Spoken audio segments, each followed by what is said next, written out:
this is the risk management of outdoor activities. So did you know that last August 19, 2015, a group of about 180 BSc students conducted a field trip to Madlum Cave in San Miguel, Bulacan. So tragedy struck when heavy rains swelled the Madlum River and triggered a flash flood that swept the students who were cruising the river that drowns 7 of them. So as we go to the field trip, we need to ensure the safety protocols or the other documents that are needed for for them to go to the field trip. But as the investigation goes on, they found out that lack of guidance on defining responsibilities of faculty advisors and student organizers. They also lack of medical clearance for students. They lack of supervision of the students by faculty members during the trip. They also lack of emergency rescue and first aid team in the vicinity. The waiver and consent form signed by the parents or guardians did not specify the itinerary. They also lack of permit clearance from the government unit. So the violations that mentioned here are those documents or the actions that really needed before going on a trip to ensure the safety or the safety of the students. So being outdoor entails certain risks. Risk of being injured, risk of having accidents, and the tragedy of death. So this risk may come from the participants or maybe for the activity itself that were conducted during that event, from the very location of the activity or maybe for also the environmental factors. Kinatan? Okay. Go. However, it can be minimized if the activity is planned well or managed well. As what I've been told with the example lately, they could have avoided the tragedy if they plan well or manage well the field trip before going into the said event. So this is what risk management is about. So safety is really crucial for our being since hazards is all around us. But by risk management, we can anticipate the possible or undesired events and establish a preferred course of action to avoid or minimize the occurrence of that event. So, in anticipating the undesirable eventualities, the plan starts from identifying the risk and the source of the hazards. Go. Risk identification, assessment, and reduction. So risk identification is somewhat knowing the hazards of the activity. So what are hazards? Hazards are the things that have the potential to harm us. And risk is like the likelihood of realizing such potential. So hazards and risks are interconnected with each other. So Parkin and Blades 1998 explains the three factors in identifying risk, which are the participants, equipments, and surroundings. So from the hazards from the human factor, which is the participants. So these hazards are coming from the participants or the leaders or organizers of the activity. So participants' hazards includes the size of their group or who will be going to that event, their lack of skills, their knowledge, experience, their health. If they are not capable to do that activity, then they must not go to that one. Or even their attitudes and problems. So and also for the leaders is their poor coordination and management skills. And if they also lack of knowledge for the environmental hazards, then the risk will be greater. And their inability to respond to emergencies, their poor planning, communication, and among other things. So let's move to the hazards from equipment. This includes the basic things to be used in the activity. So equipments also must be checked before undergoing to that certain activity to avoid a harmful occurrence. For the hazards from the environment is, the example is the weather condition, temperature, terrain, rock stability, or even darkness. So the tragedy that I've been telling you as an example is they don't know that it will have a heavy rain, so they don't have a specific knowledge regarding the weather condition until that day. After identifying the risks, So how can one come up with the assessment? So many of the sources of hazards that may cause the risk that were previously mentioned and have been clearly identified and defined, such that hazard from human factor, from equipment, or even the environment. So, for instance, the equipment, we can prevent the hazard or the danger if we thoroughly check the equipment before using. For instance, there are also hazards that we could not prevent, especially if it is a human factor. Example, the attitude of the participants. So Alan Hale, 1984, developed the dynamics of accident model, where he came up with the accident equation and how accidents occur. So panangitan, environmental hazards from plus human factor hazard is equals to accident potential. So the relationship between the environmental hazards, human factor, and accident potential is directly proportional. So, for instance, kung para sa tragedy sa kuan, ang gatong river kay environmental hazards because of the weather.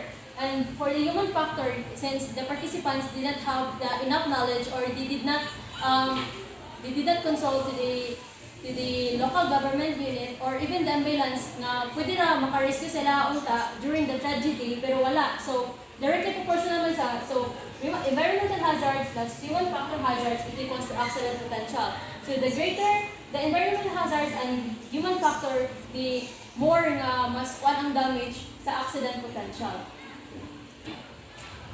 So here, these are the details for the tragedy of the Madun River. So hazard factor is the weather, hazard factor human, and the accident. So the hazard factor, which is the weather, it's been raining prior to the field of the trip, and the risk of sliding on slippery trail and risk of getting drowned due to higher water level and flash floods. So ang nakasave ato kay ang human pod kay wala dito sila prior knowledge and wala sila nanawag og ambulances, wala nilarga sila nga dili bitaw sakto ang ilang mga documents nga gi-take nila. So there is no coordination with the local government unit, the lack of faculty supervision kay wala tayo teachers kung kayo maniuban nila, and kung nainiuban man gali kay wala gyud koy hanaw atong nga kuan field trip nila, and lack of clear trip to parents. So wala pud sila waiver nga kanang bitong kung asa sila paingon jud nga sa river day sila nga motabok day sila og river during their field trip. So the accident is drowning due to the flash flood. So wala may naka-rescue nila, so moto daghan kay nalumos nila since wala naka-station nga ambulance. So risk assessment. So it is the understanding of the degree of the risk and the probability or likelihood of happening of this occurring. So risk assessment now includes the understanding the degree of risk and probability. So the experience of the organizers, the facilitator, or even the leader are activities kay dapat insightful sila sa ilang pinang gibuhat or ilang sudon nga trip unta. So the knowledge in going to the trip or in going to the prior activity, we must also have the knowledge of the location or the activity itself nga ato ang himuon. The level of competence of the participants, kung hano ba ta kung saan ato paghimo nga kita mismo ang participants nga buhat ato. And the level of confidence given to activity coordinators, facilitators, leaders in terms of their competence that will also contribute to the assessment that will happen. So now we are in the how can risk be reduced. So risk reduction is somewhat a strategy or the activity that will be implementing to minimize the risk of the activities. So this will include the pre-trip planning, coming up with the policies and procedures, staff training, equipment inspection and maintenance, knowing the participants prior to the activity. So pre-trip planning is very crucial before going into that said event or going into that said activity. Since pre-trip planning is muna siya nga to ang plano bitaw nga that we will make before going to that activity. So pre-trip planning includes the kanang imosang you must know the location, how would you do that activity, or how should that activity should be done, what are the equipments that will be used, and also coming up with the policies and procedure. Such as kanang mag-drive ta, di ba? So kung driving activity, so we must have a driver's license to associate or to connect the policies and procedures. So how can risk be reduced and also we can reduce the risk if the staff is knowledgeable regarding that activity. So staff training is very important also in conducting an activity since kung kung dili ka ang staff regarding that activity, then the risk will be greater or the accident may occur or even the tragedy of death may be experienced to the participants if the staff dili bitaw siya well trained or well knowledgeable regarding that matter. So also the equipment inspection and maintenance. So before going to the activity or going to the activity, equipment inspection and maintenance is very important also since panangitan kung mo dive ka then imo ang tank ay kay ang tank na imo ang gamiton for the diving kay wala na oxygen, so inigabot na ka sa ubos then wala na kay oxygen, then there might be a risk nga that you will be drowned under the sea, di ba? So equipment inspection and maintenance is also important. Lastly is knowing the participants prior to the activity. Is kanang kung ang participants kay knowledgeable po daw siya kung buhaton niya tong activity. Tapos na? So, sa knowing the participants prior to the activity is the staff must be knowledgeable dili lang sa kanang activity or dili pati pud sa participants para the staff kanang or leaders kay or facilitators kabalo sila mo adjust kung unsa ra ang ilang itudo regarding that matter. So, further, disclosing the risk and having the participants understand the dynamics also of accidents will make them aware of responsibilities to ensure safety of oneself and other participants. Now we'll move on to the budget and logistical issues. Good planning leads to a successful activity, and a successful activity leads to a rewarding and pleasurable experience for the participants. Key to planning is dealing efficiently with route plan and evacuation routes, safety and risk management plans, the logistic involved in the activity, and an important factor to be able to carry out an activity is of course the budget. So in quicker plan, logistics, and budget, there will be needing to have a site plan, route plan, and evacuation routes. The following must be given consideration in planning for the route activity and selection of site. First is itinerary. Enumerating the activities and identifying the estimated date or time where the activities will be taking place. Itinerary always starts from departure to arrival at the original takeoff point.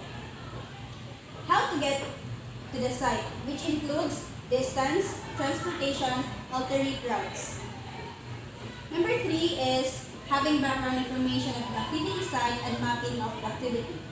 In snorkeling, one needs to identify the specific location of the snorkeling site and the characteristics of the waters such as the current, undertows, waves, and aquatic hazards.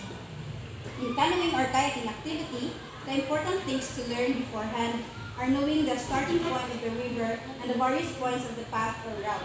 This also involves knowing the characteristics of the river such as its rapids and rocks or where one can stop if needed. And also in mountain climbing involves knowing the elevation gain, the kind of trail, environmental hazards, temperature, and weather. In orienteering, the site and map need to be studied ahead of time so as to understand the terrain, vegetation, etc. Scuba diving, a diving plan is a must. Just like snorkeling, part of the plan should also involve the characteristics of the water. In camping, one needs to know the camping site location and its environment, its available facilities, for example, the front country camping, and water source, if any. An important part of road planning is also identifying the nearest emergency facility in case will be needed. Next is the safety and risk management plan. Safety and risk management plans for the site and itinerary should be in place. Activity-specific guidelines must also be formulated and orientation must be given to all participants before planning to a trip. And next is action plans for emergencies must be prepared and everyone involved in the plans must be informed. Next thing to consider when planning a trip is the logistics. When done as a school or class activity, The scope of the activity is clearly outlined. The approval of the school must be sought and written parental consent is taken for each participant of minor age. Next is the equipment list in checking of equipment. Next is the list of essential things to bring must be given to participants. The transportation to and from the site, such as land transportation and boat, in case it is located in another island or somewhere in the sea, tricycle, or other local vehicles. Next is the food and menu preparation. Next is application for permits and fees. Application for permits and fees. Some outdoor activities in the Philippines would require permits to be able to proceed with the activity. Trekking in Mount Tagnaon, Mount Apo, and Mount Banahaw are among those that need one. Diving at the Tubata Reef also needs a permit for entry. For all permits, fees are required. Other trekking sites do not require permits, but registration to the local tourism office or local government office is a requirement, and some fees have to be paid. Registration is usually required by the government in order to know who and where the tourists are going. Next is the lodging reservations when needed. For instance, a transit place before going to the actual site for extended stay. Next is coordination with on-site facilitators or guide and with local tourism office or government unit plan for contingency or emergency. Last but not the least is the budget. Every activity will need the cost for the following. First is transportation. Most, if not all, outdoor recreational activities are done outside the city. This will entail traveling to the planned location. Traveling can either be by bringing own vehicle or by using the public transportation. It also means knowing ahead of time the routes leading to the location, and it is also best to study the terrain, the environment, and etc. in case the participants would need to walk. Traveling with all vehicles will include costs and gas and toll fees. On the same places, parking fees may be charged to when traveling using the public transportation costs may include plane ticket and airport taxes if you are flying to a more different location, bus ticket for land travel, fares for tricycles and jeepney, and lastly, both fares for those going to islands which may include insurance fees. Next is the foods. It can be brought by the participants or like mag-abot-abot sila o unsay gagawin nila na food para sa ilaang field trip. Next is the rental. For example, they will rent like mga salbabida or like mga gadgets nga lang gamiton para magluto sila sa ilang food sa ilang field trip. And next is the lodging where they sleep, or kung needed nila kung nag-hotel sila, need sila magbayad sa lodging. Pero if mag-tent lang sila, they will not need anymore to pay about the lodging. Next is the permit fees. And lastly, professional guidelines. Guides are also required if not recommended for some activities such as spelunking, whitewater rafting, canoeing, or kayaking. And even trekking or hiking, professional fees are also paid to the guides. These are the tourist guides where they guide you to the place where you wanted to travel. It is very helpful to research. One way is through the internet for arrangements and travel guides. Travel blogs are very helpful in giving tips on how to reach certain places and in obtaining other relevant and important information. Many more popular outdoor recreation sites also have their own website, where contact numbers or emails addresses are posted. This way, you can make inquiries by call or email ahead of your planned outdoor activity. That's all.